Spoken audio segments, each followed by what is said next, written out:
ఓం విష్ణవే నమః. ఓం మధుసూదనాయ నమః. ఓం త్రివిక్రమాయ నమః. ఓం వామనాయ నమః. శ్రీధరాయ నమః. ఋషికేశాయ నమః. పద్మనాభాయ నమః. ఓం దామోదరాయ నమః. వాసుదేవాయ నమః. ఓం సంకర్షణాయ నమః. ప్రద్యుమ్నాయ నమః. అనిరుద్ధాయ నమః. పురుషోత్తమాయ నమః. దోక్షాయ నరసింహాయ నమః. అచ్యుతాయ నమః. ఓం జనార్దనాయ నమః. ఓం ఉపేంద్రాయ నమః. హరయే నమః. శ్రీకృష్ణాయ నమః. ఓం ద్రిం శ్రీజయ నమః. ఓం భూం భూమ్యే నమః. ఓం నీం నీలయే నమః. ఆవాహిత శ్రీమన్నారాయణాయ నమః. శ్రీ మహాలక్ష్మీ నమః. ఫలనివేదనం సమర్పయామి. ఓం భోక్ష్యాపరిహిత్యా నివేద్య ఓం ఓం ఓం హం హం హం ఇదమిదమిదం గృహాణ స్వాహ. తాంబూలం సమర్పయామి. సువర్ణ దివ్యమంత్ర పుష్పం సమర్పయామి. యథాస్థానం ప్రతిష్ఠా మూర్తివాసాదయాసాదయ క్షమస్వ. తదా వందే రాజేత మంత్రేణ శ్రీ సీతా మహాలక్ష్మీ దేవ్యాః కటిస్థానే యోక్త్రధారణం కృత్వా. అమ్మవారికి ధరింపజేసేటువంటి యోక్తాన్ని అందరికీ కూడా దర్శింపజేస్తున్నారు. యోక్త్రము అంటే దర్భలతో చేసినటువంటి తాడు. ఈ దర్భలతో చేసినటువంటి తాడుని అమ్మవారి యొక్క కటిస్థానంలో కట్టడం జరుగుతుంది. దేనికి కడతారయ్యా అంటే సాధారణంగా వివాహం చేసుకునేది దేనికోసమయ్యా అంటే వంశాభివృద్ధి కోసం. అలా వంశాభివృద్ధి కలగాలయ్యా అంటే వచ్చేటువంటి కన్య యొక్క కడుపు పండాలి. అదిగోండి గర్భమైనటువంటి దోషాలు ఏమైనా ఉంటే అవి తొలగిపోవడం కోసం ఈ యోక్త్ర ధారణ అనేటువంటి కార్యక్రమాన్ని నిర్వహిస్తారు.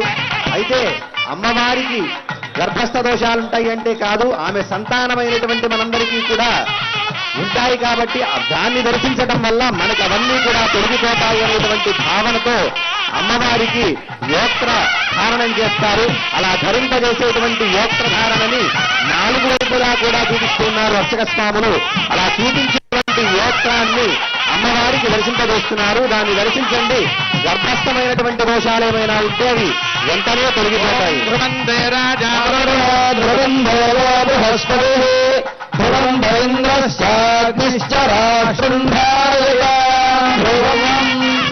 యోగ్రధారణ ముహూర్తోహోత్తది భవంతో మహాంగోను గృహంతు.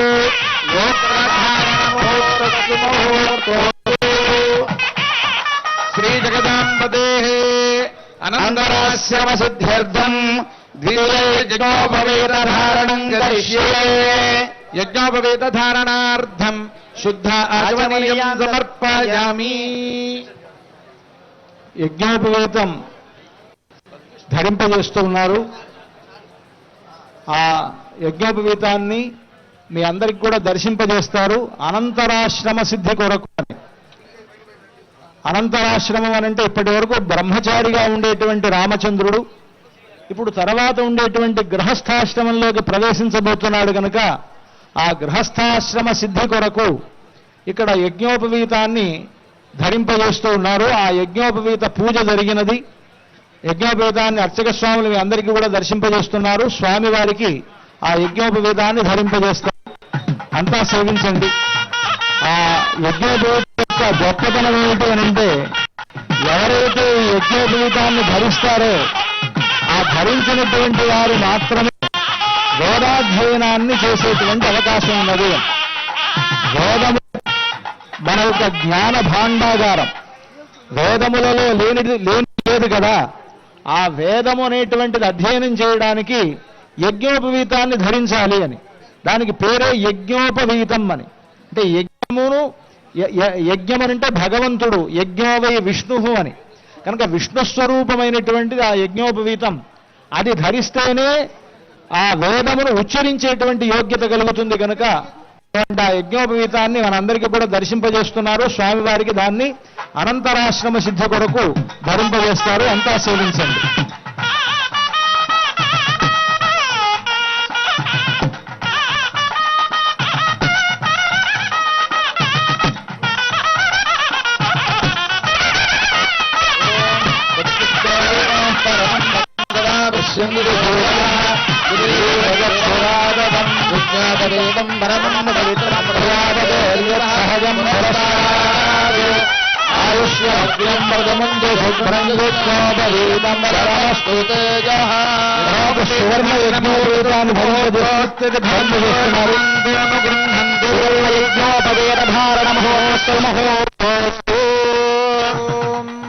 యజ్ఞోపవీతం ప్రజాపతే పురస్తా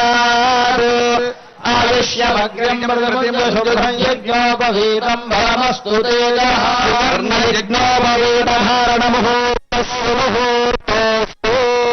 వారు యజ్ఞోపవీతాన్ని ధరింపజేశారు. ఇందాక వారు చెప్పినట్లుగా ద్విజత్వ సిద్ధి చేకూరుస్తుంది మనకి యజ్ఞోపవీతము. ద్విజము అంటే 2 సార్లు పుట్టేది అని అర్థము. ద్విజము అంటే 2 సార్లు అంటే ఏది పుడుతుంది? 2 సార్లు అంటే పక్షి గుడ్డు నుంచి ఒకసారి పుడుతుంది, గుడ్డుగా పుడుతుంది, గుడ్డు నుంచి మళ్ళా పుడుతుంది.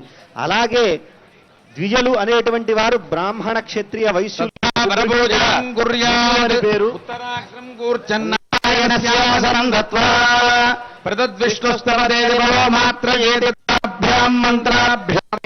పాద ప్రక్షాళనం కృత్వా ఓం ప్రదద్విష్ణుస్తవ దేవీర్యాయ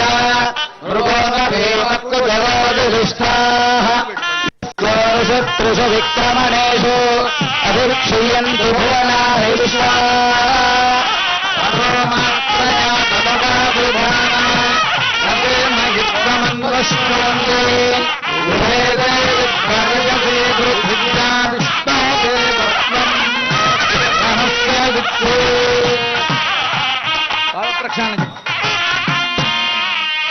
పాద ప్రక్షాళన జరిగింది.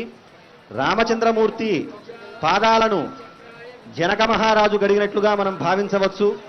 సాధారణంగా కన్యాదానం ఎవరైతే చేస్తారో ఆ సందర్భంలో దానము ధర్మము అని చెప్పి 2 ఉంటాయి. దానము అంటే ధర్మము అంటే మామూలుగా ఇచ్చేటువంటిది. దానం చేసే వ్యక్తి ఏం చేయాలి అంటే ఎవరైతే దాన ప్రతిగ్రహీతగా ఉన్నాడో అతని యొక్క కాళ్ళు కడిగి దానం చేయడం అనేటువంటిది సంప్రదాయము. కాబట్టి కన్యాదానానికి సంబంధించినటువంటి స్వామివారి యొక్క పాదాలను కడుగుతూ ఉన్నాడు మహారాజు. అవి సామాన్యమైనటువంటి పాదాలు కావు. రామచంద్రమూర్తి యొక్క పాదాలు ఎంత గొప్పవయ్యా అంటే శ్రీరామ పాదమా నీ కృపాలులే అంటారు త్యాగరాజస్వామి. ఓ రామచంద్రమూర్తి, నీ యొక్క పాదాల యొక్క కృప చాలయ్యా, నీ కృప కూడా అవసరం లేదు, దానితో మేమందరం కూడా తరిస్తాము అని చెప్పేసి అన్నాడు. అహల్య శాప విమోచనం చేసినటువంటి పాదాలు ఆ పాదాలు. అటువంటి దివ్యమైనటువంటి పాదాలను, అంతేకాకుండా బ్రహ్మ కడిగిన పాదము అని చెప్పేసి అన్నమాచార్యుడు అభివర్ణించినట్లుగా అటువంటి గొప్పనైనటువంటి పాదాలను రామచంద్రమూర్తి యొక్క పాద ప్రక్షాళన చేశారు కన్యాదానంలో భాగంగా. చక్రాధిపద్మహేత నారాయణాస్త్రేణిత పాదారవిందజోరభిమంత్ర్య ప్లోతవస్త్రేణ సంవృజ్య ఓం నయశ్చక్రాయ విద్మహే సహస్రజ్వాలాయ ధీమహి తన్నః ప్రచోదయాత్. ఇమం మే గంగే మంత్రేణ పుష్పోదకస్తపనం కుర్యాత్. ఓం మే గంగే యమునే సరస్వతి రుద్రష్టోమగం పరుష్ణియా అశక్నియామరుద్వృధే విదస్తయా జేయే శృణుహ్యా సుమయా అర్చత ప్రార్చత హిరణ్యరూపే ద్వాభ్యాం మంత్రాభ్యాం స్వర్ణైః దేవదేవం శ్రీరామచంద్రమలంకృత్య. మనకి ఈ సందర్భంలో కళ్యాణోత్సవంలో స్వర్ణాభరణములను స్వామికి ధరింపజేస్తూ ఉన్నారు. ఈ కళ్యాణోత్సవంలో ధరింపజేసేటువంటి ఆ స్వర్ణాభరణములకు ఉండేటువంటి విశేషం పచ్చల పథకం. అది రామదాసు గారు తయారు చేయించినటువంటి పచ్చల పథకం. దాన్ని రామచంద్రమూర్తికి ధరింపజేస్తారు. దీని గురించి మనకు రామదాసు గారు చెప్తారు. భరతునకు చేయిస్తి పచ్చల పథకము రామచంద్ర పథకమునకు పట్టే 10,000 వరహాలు రామచంద్ర. భరతునకు చేయిస్తే పత్సల పథకము రామచంద్ర, ఆ పత్సల పథకమునకు పట్టే 10,000 వరహాలు అని అంటారు. అయితే ఇక్కడ భరతుడు లేడు కదండి, మరి భరతుడికి చేయించినటువంటి రాముడికి ఎందుకు వేస్తున్నారు అని అంటే, రాముడికి ఉండేటువంటి శంఖ చక్రాలు 2 భరత శత్రుఘ్నులు, అందుకని ఆ రాముడికి వేస్తే భరతుడికి వేసినట్లే అన్నమాట. అందుకని ఆ భరతుడికి ఆ పత్సల పథకాన్ని రామదాసు గారు చేయించినటువంటి పత్సల పథకాన్ని అందరూ సేవించండి. దాన్ని ఇప్పుడు రాముడికి ధరింపజేస్తారు.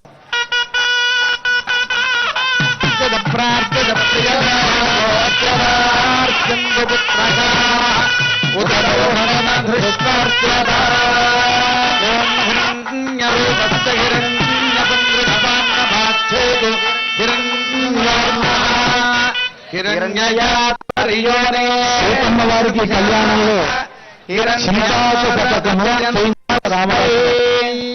సీతమ్మకు చేయిస్తి చింతాకు పథకము రామచంద్ర పథకమునకు పట్టే 10,000 వరహాలు రామచంద్ర. సీతకు చేయించినటువంటి చింతాకు పథకం అది అందరికీ అర్చక స్వామి దర్శింపజేస్తూ ఉన్నారు. ఆ చింతాకు పథకాన్ని రామదాసు గారు తయారు చేయడానికి ఆ రోజుల్లో 10,000 వరహాలు ఖర్చయింది. అది కూడా ఆయన లెక్క చెప్పారు. ఆ 10,000 వరహాలు ఖరీదైనటువంటి చింతాకు పథకం రోజు 10 కోట్ల 10 మిలియన్ల ఎన్నైనా చెప్పొచ్చు, దాని విలువ అలాంటిది. 17వ శతాబ్దంలో రామదాసు గారు తయారు చేయించినటువంటి ఆ చింతాకు పథకం అది ఎంత విలువైనది అనంటే దానికి భక్తియే విలువ. అటువంటి ఆ చింతాకు పథకాన్ని సీతమ్మ వారికి ధరింపజేస్తూ ఉన్నారు అర్చక స్వాములు.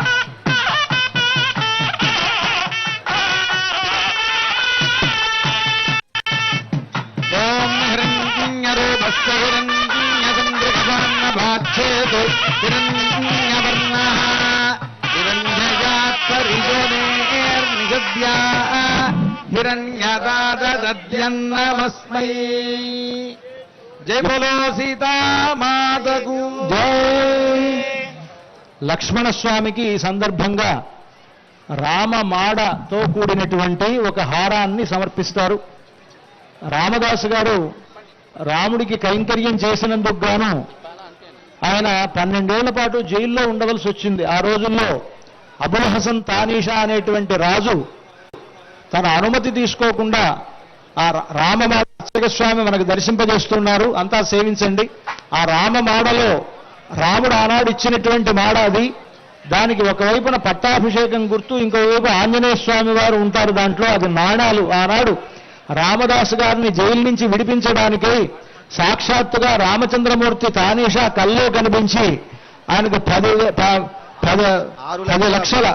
6 లక్షల బంగారు నాణాలుగా ఇచ్చారట ఆయన.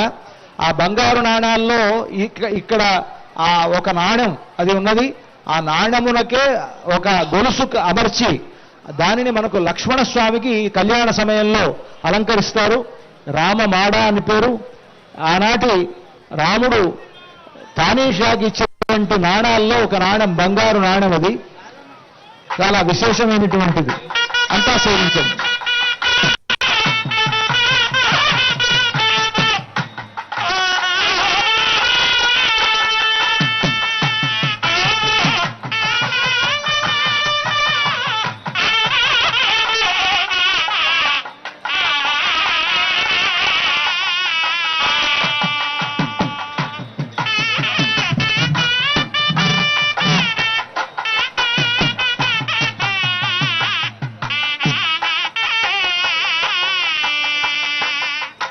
హిరణ్యరూపస్య హిరణ్యచంద్రికవర్ణభాచ్ఛేదు హిరణ్యవర్ణః హిరణ్యజాతరిజోనేర్నిషద్యా హిరణ్యదాదద్యన్నమస్మై.